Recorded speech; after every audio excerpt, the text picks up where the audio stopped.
बना हुआ है, इसका पूरा विवरण हम लोगों ने देखा। इसके बाद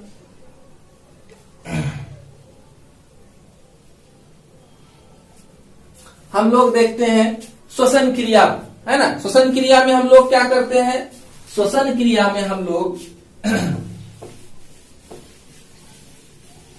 श्वसन क्रिया में सांस लेते हैं और क्या करते हैं, छोड़ते हैं, है ना। सांस लेना और छोड़ना को ही श्वसन कहते हैं। तो इसमें दो टॉपिक है। इससे पहले एक वर्ड को आप ध्यान देंगे कि नासिका वेश्म में की दीवार जो होती है टेढ़ी मेढ़ी घुमावदार प्लेट की तरह दिखाई देती है। इस प्लेट को क्या कहते हैं, कांची कहते हैं। पूछ दे कि कांची क्या है, तब उसके लिए एक ऑब्जेक्टिव क्वेश्चन। ट्रैकिया की लंबाई कितनी होती है, 11 सेंटीमीटर लंबा होता है, व्यास इसका 16 mm होता है ना। ये हो गया, ठीक है। अब आगे हम लोग देख रहे थे कि श्वसन प्रक्रिया में प्रश्वास किसे कहते हैं।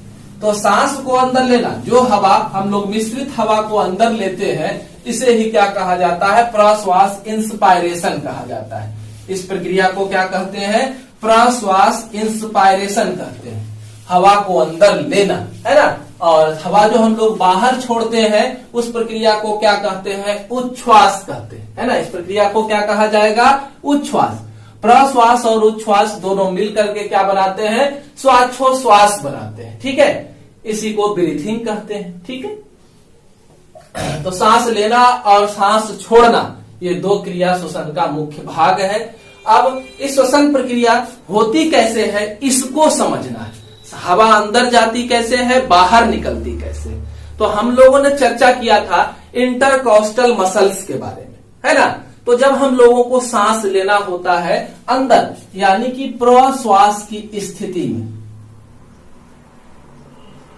प्रश्वास की स्थिति में क्या होगा, कह सकते हैं मैकेनिज्म ऑफ ब्रीथिंग, है ना। श्वसन की प्रक्रिया कैसे संपन्न होती है उसको देख लें। तो जब हम लोग सांस लेते हैं तो हमारे पसलियों के ऊपर जो इंटरकॉस्टल मसल्स होता है, बाह्य इंटरकॉस्टल मसल्स, है ना। तो बाह्य इंटरकॉस्टल मसल्स,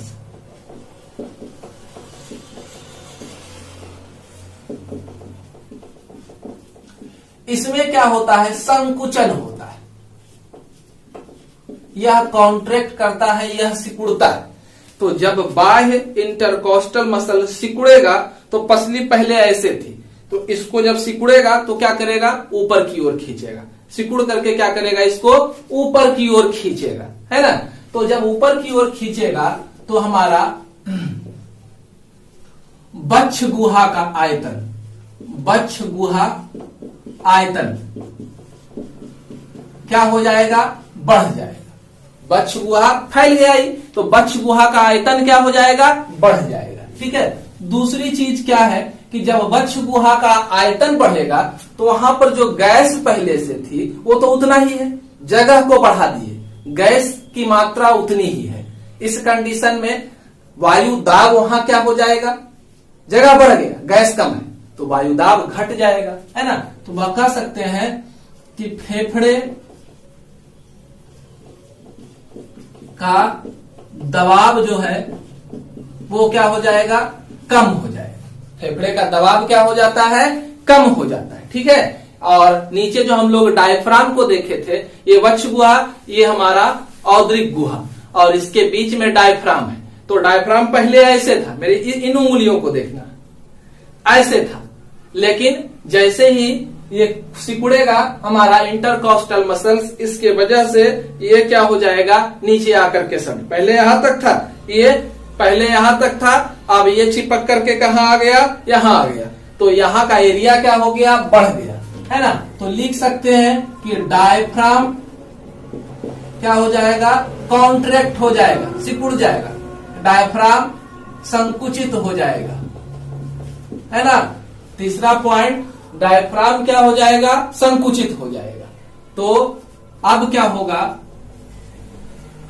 वायुमंडलीय दाब जो रहेगा फेफड़े के दाब से कम से ज्यादा हो जाएगा। हमारा फेफड़े का दबाव जो है वो कम हो गया, वायुमंडलीय दबाव क्या हो गया, ज्यादा हो गया। तो हवा क्या होगी, अंदर चला जाएगा, है ना। हवा क्या हो जाएगा, अंदर चला जाएगा, ठीक है। तो यह प्रश्वास की प्रक्रिया है। प्रश्वास कैसे होगा ये हम लोगों ने समझा, ठीक है। प्रश्वास कैसे होगा इसको हम लोगों ने समझा। अब है उच्छ्वास, हवा जो है वो बाहर कैसे निकलेगी। तो हवा को बाहर निकालने के लिए क्या करना है कि हमारा बाह्य इंटरकॉस्टल मसल्स पहले सिकुड़ रहा था, अब अंदर का जो मसल्स है internal intercostal muscles, internal intercostal मांसपेशी ये संकुचित हो जाएगा, है ना। तो जब इंटरनल कॉस्टल मसल संकुचित होगा तो ये क्या करेगा, फेफड़े को अंदर वक्ष गुहा को अंदर की ओर खींचेगा, है ना। तो अंदर की ओर जब खींचेगा तो वक्ष गुहा का आयतन क्या हो जाएगा, एरिया, है ना। वक्ष गुहा का आयतन क्या हो जाएगा, वो घट जाएगा। जब अंदर की ओर खींचेगा तो ये दब गया, है ना, आयतन घट जाएगा। अब क्या होगा, फेफड़े में दबाव जो है, हवा उतना ही है, एरिया को घटा दिए तो फेफड़े का दबाव जो है वो क्या हो जाएगा, बढ़ जाएगा, है ना। और इसी समय डायफ्राम जो है वो रिलैक्स हो जाएगा, सामान्य हो जाएगा। तो सामान्य होगा तो सामान्य में कंडीशन क्या था, पहले ऐसा संकुचित था तो सामान्य हुआ तो ऐसा, तो ये बचा खुचा और भी दबाव क्रिएट कर देगा किसके ऊपर, तो हमारे वक्ष गुहा के ऊपर, है ना। तो बाहर का वायुमंडलीय दबाव कम हो जाएगा, वायुमंडलीय दबाव जो है वो कम हो जाएगा किसके, फेफड़े की दबाव की तुलना में। फेफड़े के दबाव की तुलना में वायुमंडलीय दबाव क्या हो जाएगा, कम हो जाएगा। तो फेफड़ा हवा को क्या कर देगा, बाहर निकाल देगा, है ना। यह प्रक्रिया है प्रश्वास और उच्छ्वास के पूर्ण होने की। इस तरह से प्रश्वास और उच्छ्वास पूर्ण होता है, ठीक है। अब हम लोग आगे देखेंगे, आगे हम लोग देखेंगे किसके बारे में, तो आगे हम लोग देखेंगे कि कैसे गैसीय आदान प्रदान होता है, ठीक है। तो गैसीय आदान प्रदान को समझने के लिए हम पहले चले जाते हैं, ये हमारी वायु थैली है। कहाँ है, वायु थैली। अब इस वायु थैली की दीवार के ऊपर रक्त केशिकाओं का जाल होता है। इस वायु थैली के दीवार पर क्या होता है, रक्त केशिकाओं का जाल होता है, पतली पतली नलियां जिससे हवा अंदर की ओर जाती है। तो क्या होगा कि रक्त केशिकाएं मौजूद है, यहाँ पर क्या है, बाहर से आया हुआ ऑक्सीजन की मात्रा ज्यादा है। तो बाहर से आया हुआ ऑक्सीजन की मात्रा ज्यादा है, इन रक्त केशिकाओं में ऑक्सीजन की मात्रा क्या होगी, कम होगी, है ना। रक्त केशिकाओं में ऑक्सीजन की मात्रा कम होगी तो विसरण पहुंच जाएगा कहाँ, रक्त केशिका के अंदर। अब यहाँ पर मौजूद है क्या, हीमोग्लोबिन। हमारे शरीर में क्या पाया जाता है, हीमोग्लोबिन पाया जाता है। तो ऑक्सीजन हीमोग्लोबिन के साथ जुड़ जाएगा और एक यौगिक का निर्माण करेगा जिसको क्या कहेंगे, ऑक्सी हीमोग्लोबिन कहेंगे, है ना। ऑक्सीजन युक्त रक्त कहेंगे, ऑक्सीजनेटेड ब्लड कहेंगे, ठीक है। ऑक्सी हीमोग्लोबिन अस्थायी यौगिक है। यह रक्त केशिकाओं से होते हुए हमारे शरीर के विभिन्न भाग तक पहुंचेगा जहां पर की जरूरत है। मान लेते हैं यह रक्त केशिकाओं से निकल करके, है ना, चला गया कहाँ, तो हमारी उत्तक तक चला गया। यह उत्तक है, उत्तक के अंदर, उत्तक के अंदर कोशिकीय श्वसन संपन्न हुआ है और इस कारण यहाँ पर कार्बन डाइऑक्साइड की मात्रा जो है वो ज्यादा है। कोशिकीय श्वसन क्या है, तो पहले से उत्तक या कोशिका के अंदर जो ग्लूकोज था, ग्लूकोज को तोड़ा गया और ग्लूकोज को तोड़ने के वजह से यहाँ पर कार्बन डाइऑक्साइड का क्या हुआ, निर्माण हुआ। क्या हुआ, कार्बन डाइऑक्साइड का निर्माण हुआ। ग्लूकोज टूटा, एटीपी का निर्माण हुआ और कार्बन डाइऑक्साइड बढ़ा। तो उत्तक के अंदर कार्बन डाइऑक्साइड ज्यादा है और O2 का लेवल कम है ना। तो यह ऑक्सी हीमोग्लोबिन रक्त केशिकाओं से निकल करके विसरण विधि के द्वारा कोशिका और उत्तक में पहुंच जाएगा, है ना। हीमोग्लोबिन रह जाएगा बाहर और ऑक्सीजन अंदर, यानी कि ऑक्सी हीमोग्लोबिन यौगिक टूट जाएगा। किसमें, हीमोग्लोबिन और ऑक्सीजन में। ऑक्सीजन उत्तक के अंदर आ गया, है ना। अब उत्तक के अंदर क्या है, CO2 का लेवल ज्यादा है और इस रक्त केशिका जो यहां तक पहुंच रही है उसके अंदर कार्बन डाइऑक्साइड की मात्रा कम है, तो फिर विसरण होगा, है ना, अत्यधिक मात्रा से कम मात्रा की ओर। तो जहां कम CO2 है वहां विसरित हो जाएगा, यानी कि CO2 चला जाएगा रक्त केशिकाओं में, है ना। और फिर वहां जाकर के यह बनाएगा कार्बोक्सी हीमोग्लोबिन, कार्बोक्सी हीमोग्लोबिन, है ना। रक्त केशिकाओं के अंदर कार्बामिनो हीमोग्लोबिन या कार्बोक्सी हीमोग्लोबिन यौगिक बन जाएगा। यहाँ मात्रा ज्यादा थी और रक्त केशिकाओं में मात्रा क्या थी, कम थी, इसलिए विसरित होकर के वो चला जाएगा उधर। और फिर इसको कार्बोक्सी हीमोग्लोबिन को फिर वापस पहुंचा दिया जाएगा कहां, एल्वियोलाई में। एल्वियोलाई के अंदर, अब एल्वियोलाई के अंदर ऑक्सीजन ज्यादा है, कार्बन डाइऑक्साइड क्या है, कम है, तो विसरण होगा, कार्बन डाइऑक्साइड इसके अंदर, ऑक्सीजन इसके अंदर। इसी तरह से यह प्रक्रिया चलते रहती है, गैसीय विनिमय इसी तरह से जीवों में होता है। इसको फिर से एक बार मैं बोलता हूं, ध्यान से सुनेंगे।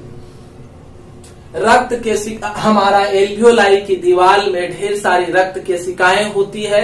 रक्त केशिकाओं के अंदर CO2 की मात्रा ज्यादा और O2 की मात्रा कम होती है, इसलिए O2 विसरित होकर के रक्त केशिकाओं में पहुंचता है। वहां पर आरबीसी के पास हीमोग्लोबिन होता है, हीमोग्लोबिन से ऑक्सीजन जुड़ करके ऑक्सी हीमोग्लोबिन ऑक्सीजनेटेड ब्लड का निर्माण करता है और फिर यह वहां से किसमें, धमनी में, और धमनी से होते हुए फिर उत्तकों के आसपास वाले धमनी में और वहां से केशिकाओं के द्वारा यह उत्तक और कोशिकाओं में पहुंचा दिया जाता है। उत्तक और कोशिकाओं में पहुंचने से पहले उत्तक के अंदर CO2 का लेवल ज्यादा होगा, है ना, O2 का लेवल कम, तो विसरण के द्वारा O2 जो है वह उत्तक के अंदर आ जाएंगे, CO2 विसरित होकर के रक्त केशिकाओं के अंदर चले जाएंगे, है ना।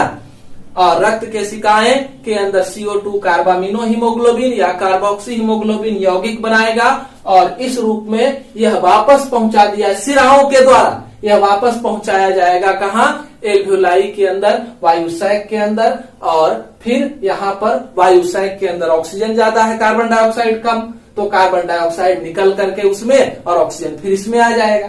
यही प्रक्रिया है गैसीय विनिमय की जीवों के अंदर, है ना। हम लोग जानते हैं सिरा के अंदर अशुद्ध रक्त और धमनी के अंदर शुद्ध रक्त, केशिकाओं के अंदर केशिकाएं अनडिफरेंशिएटेड है, इसमें दोनों तरह का रक्त बहता है, जैसा कि हम लोग अभी यहाँ पर देखें, ठीक है। अब हम लोग आगे देखेंगे इसको बढ़िया से समझने के लिए कि हमारे पूरे शरीर में हवाओं का, गैसों का और रक्त का परिवहन किस तरह से होता है। तो यहाँ देखें कि क्या है, पूरे शरीर के अंगों का नाम लिख दिया गया है। ये हमारा बायां साइड है, ये सभी धमनियां है ना, ये सब क्या है, धमनी है। इसको महाधमनी कहा जाता है ना, इसको क्या कहते हैं, महाधमनी, और इसको क्या कहते हैं, महाशिरा, ठीक है। अब देखें कि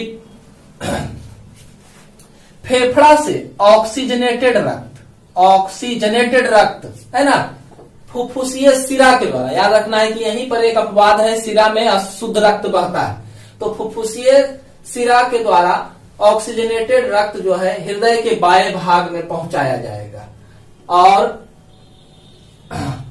फुफ्फुसीय धमनी के द्वारा पूरे शरीर से संग्रहित जो हृदय संग्रह करेगा deoxygenated blood, carbon dioxide blood, उसको फेफड़े में शुद्ध होने के लिए पहुंचाया जाता है।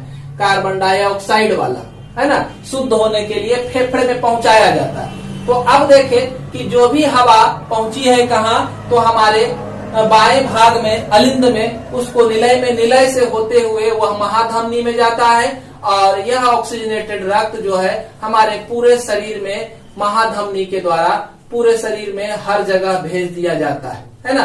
ऑक्सीजनेटेड रक्त हर जगह जा रहा है और हर जगह क्या होगा, कोशिकीय श्वसन की प्रक्रिया संपन्न होगी। कोशिकीय श्वसन की प्रक्रिया के संपन्न होने के उपरांत कार्बन डाइऑक्साइड का निर्माण होगा वह कार्बन डाइऑक्साइड रक्त केशिकाओं के द्वारा सिरा में भेज दिया जाएगा, है ना। ये सब क्या है, सिरा, ये सब का प्रवाह इस दिशा में दिखाना है ना। उधर से भी आएगा तो हृदय में ही जाएगा, डायरेक्टली सबको कहा जाना है, हृदय में ही जाना है। सबसे निकलेगा और सबसे हृदय में कार्बन डाइऑक्साइड वाला ब्लड, है ना, CO2 वाला ब्लड निकल करके जा रहा है कहा, इस महाधमनी महाशिरा में जा रहा है, ठीक है। और सबको पहुंचा दिया जाएगा कहा, महाशिरा के द्वारा पहुंचा दिया जाएगा हृदय के दाएं भाग में। हृदय उसको पंप कर देगा शुद्ध होने के लिए कहा, फेफड़े में, है ना। और फिर शुद्ध होने के बाद यह वापस बाएं भाग को दे दिया जाएगा और इससे पूरे शरीर में यह पहुंचा दिया जाएगा, है ना। यह प्रक्रिया है, हम कह सकते हैं मानव में परिसंचरण तंत्र को यहाँ बनाया गया है ना। मानव रक्त परिसंचरण तंत्र कि पूरे शरीर में रक्त का वितरण कैसे कैसे होता है, यहाँ पर हम लोगों ने एक चार्ट के द्वारा, फ्लो चार्ट के द्वारा देखा, है ना। वीडियो पसंद आए लाइक जरूर करें, है ना। चैनल को सब्सक्राइब करें नए नए वीडियो को पाने के लिए। धन्यवाद।